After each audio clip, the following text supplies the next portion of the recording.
Okay, the last part of our derivatives lesson is going to be over position and velocity and acceleration.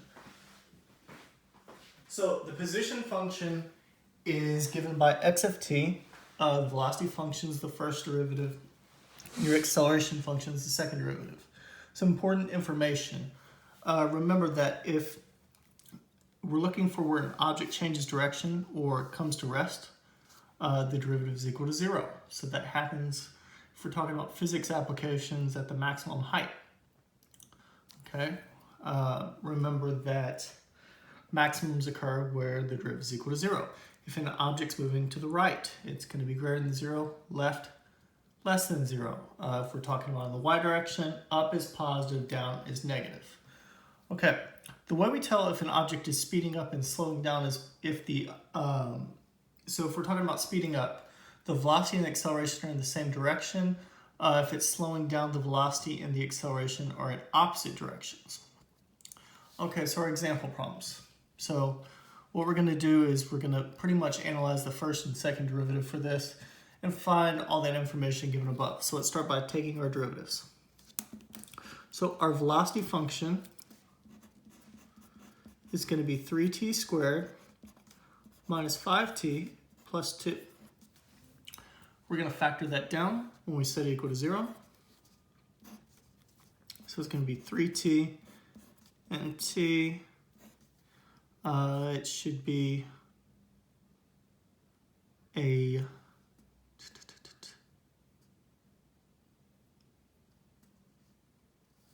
minus minus. So minus minus. This is going to be a 1. And this is going to be a 2. So your outer plus your inner has to equal to that. Okay, so t is equal to 2/3 and t is equal to 1.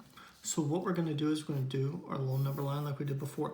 Now, your time is always greater than 0 in this case. So just make sure you take care of it that way. We don't have negative times. So I'm going to plug in a 1/3. 1/3 times 3 is 1. 1 minus 2 is a negative. Negative, so that should be a positive. Plug in 3/4. Okay, 0.75. So it should be, I believe, 3 times 0.75. Yeah, so it's positive times a negative, which is a negative, and plug in a 2, which should give you a positive. Okay, so this thing's going to be moving to the right from 0 to 2/3. It's going to change direction at 2/3. It's going to move to the left, this region, and it's going to move to the right, that region. Okay, now our second derivative, the second derivative is going to be 6t minus 5. We're going to set equal to 0, so we get t is equal to 5/6, and we're going to do a number line, just like we did before. Okay, we're going to plug in like a 0.25 is less than 5/6. So 0.25 times 6 is 1.5 minus 5. It should be negative. And plug in like a 1. It should be positive. Okay, so this is the tricky part. We're going to put this number on our number line. So 5/6 is a little bit greater than 2/3. Okay, so we're going to do negative, negative, and then positive, positive like that, because it's going to be positive from this region. That way we can tell where it's speeding up and where it's slowing down. Okay, so we know that this thing is moving right from 0 to 2/3 in union with 1 to infinity. It's moving left from 2/3 to 1. It's at rest at 2/3 and 1. Really don't need to write that down, but it comes to rest and changes directions at 2/3 and 1. Speeding up. So it's going to be speeding up where our signs are the same right here. So from 2/3 to 5/6. in union with 1 to infinity. It's going to be slowing down where the signs are opposite. So from 0 to 2/3 in union with 5/6 to 1. Okay. Next example problem. Let's find our velocity function. We're going to go through the same process. So your velocity function should be 2t minus 6. Set that equal to 0. Get t is equal to 3. Like that. Okay, we're going to plug into our derivative. Let's plug in a 1. Should be negative. Plug in a 4. Should be positive. Change its direction at 3. And it's going to come to rest at 3. Our second derivative is 2. Okay, so it's always positive. Okay, so there's no critical points.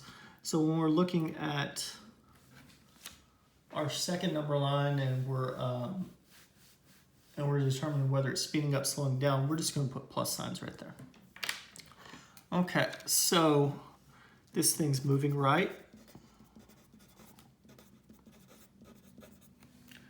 From 3 to infinity. Moving left. From 0 to 3. Speeding up. From 3 to infinity. And slowing down. Move my paper up just a little bit. So it's going to be slowing down from 0 to 3 because they're opposite signs. Okay. Now let's do some other stuff with this. Okay, it says find the velocity of the particle and if it has this position at t is equal to 1. So our first derivative is going to be our velocity function. So we're going to take the derivative of this. So e to the u du. Okay, and I'm going to plug in a 1. So this becomes e to the negative 3, e to the positive 3 times a negative 2. So it's going to be negative 2e cubed. Okay. I don't remember what part I got that from, if that was from a calculator or non-calculator section, but just leave it like that. It's easy enough to do.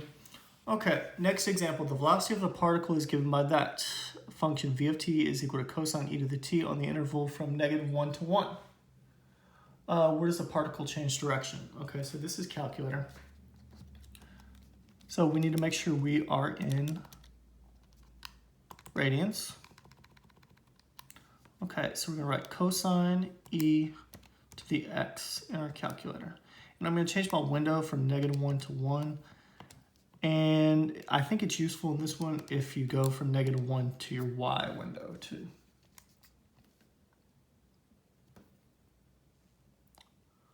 Okay, so it crosses right there. So where the velocity is equal to 0, that's where the object's going to change direction. So we second calc, find the 0.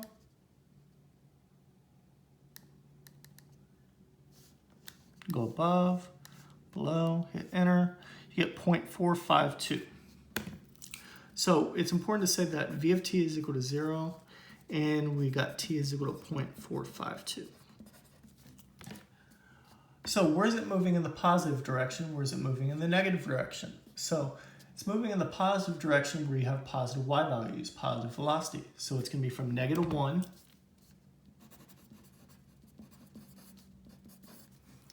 Okay, so it's moving in the positive direction from -1 to 0.452.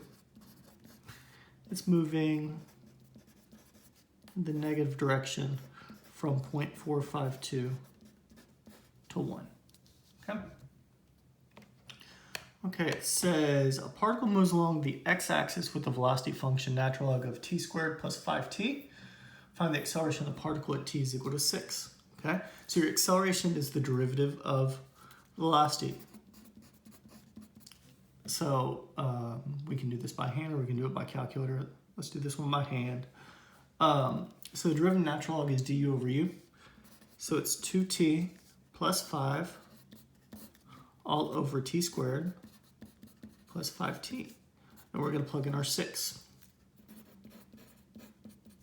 So we plug in our 6. 6 times 2 is 12 plus 5 is 17. 6 squared is 36. 6 times 5 is 30. So 17 over 66. Okay? And that's it.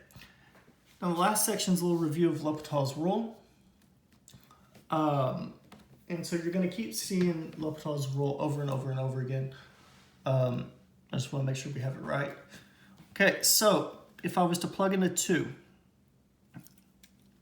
So if I plug in a 2, 2 cubed is 8. 2 squared is 4 times 7 is 28 plus 20. And then if I plug in the bottom, 4 plus 2 minus 6. So it comes out to be 0 over 0. Okay? So remember, L'Hopital's rule, you have to have 0 over 0 or infinity over infinity. So we're going to take our derivative. We get 3x squared minus 14x plus 10 all over 2x plus 1. And I'm going to plug in my 2 again. Okay? 2 squared is 4 times 3 is 12. 14 times 2 is 28 plus 10. And it's going to be over 5. So 12 minus 28 is negative 16 plus 10 is a negative 6/5. That's what you should get for your answer. Okay, and I'm just going to double check my plugging in because it's been a while. Yeah, negative 6/5. Okay, the next example, we're going to plug in a negative 4. So, sine of negative 4 pi all over 0. Now, sine of negative 2 pi is one full circle. Sine of negative 4 pi goes around full circle again. Remember, if we go in the negative direction, it goes clockwise. Okay, so it lands on the y-axis, the x-axis. Your y-coordinate is 0. So this is 0 over 0. Okay, so we can use L'Hopital's rule. So when we do L'Hopital's rule, it's pi cosine of pi x all over 2x. Okay, now we're going to plug in. When we plug in negative 4, so it's pi cosine of negative 4 pi all over negative 8. Okay, cosine of negative 4 pi. Whenever we do this, the x-coordinate goes with cosine, so it's 1. So your answer should come out to be negative pi over 8. Okay, so that goes to 1. So remember, sine goes with y, cosine goes with x. This one, we got infinities. So natural log of infinity over infinity gives you that form right there. Now, we're going to take our derivative. We're going to use L'Hopital's rule. Okay, derivative of natural log is du over u, so it's 3 over 3t. And the derivative of t squared is 2t. Okay, your 3's will end up canceling, so you get 1 over 2t squared. Okay, remember, you have a complex fraction. So you're going to have this going on right there. Okay, 3's will cancel, and it's going to be bottom heavy because your t is going to be on the bottom.